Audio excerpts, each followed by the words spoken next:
Now, you mentioned earlier about back office. Most residents probably are not aware that from a budgetary standpoint, most communities, in New Jersey, for example, you have 564. And most communities, they have staff, but they don't have a lot of staff. Because if the public's not aware, when you get your tax bill, if you look at it, only about 20% goes to local government. Over 60 to 70% goes for local school districts, and then you have your county taxes, which means that most communities are hard pressed to be able to provide all of the myriad of services that the public is expecting. So what is this back office, and how will this help both economically and efficiently for a municipality?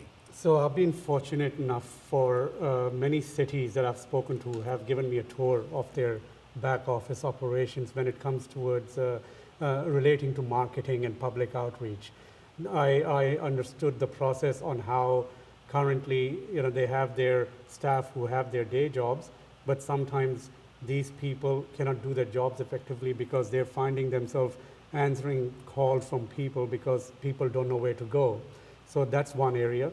The second one is they employ people who are technically brilliant people. They're engineers, but they're now finding themselves scraping social media, all forms of social media, pull the data out, analyze the data, look for information which is relevant to the government services. So that's a category of infrastructure as an example. Correct. And the rest is all social data that they don't need.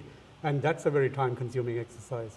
So with Civy, because the platform is designed for government to use based on their services and add categories based on their services, they are inherently freeing up those smart people to provide more meaningful work, to do community outreach or whatever they're needed for in the area. And that's what I simply mean by back office efficiencies. All right, so Civy then will take this information coming in, and then what will it do with it? So the information that comes in,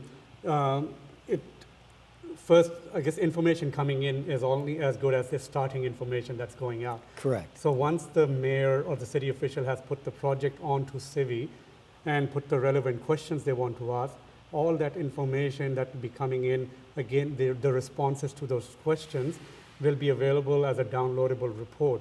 And that report can be in various formats that the city wants. It could be an Excel, CSV, PDF. Using that report, they can then look at, they can apply the appropriate filters. Let's say it's an Excel report. They'll apply the appropriate filters to say, okay, these are all the responses we got, and look at what's the most common response and what's the least common response.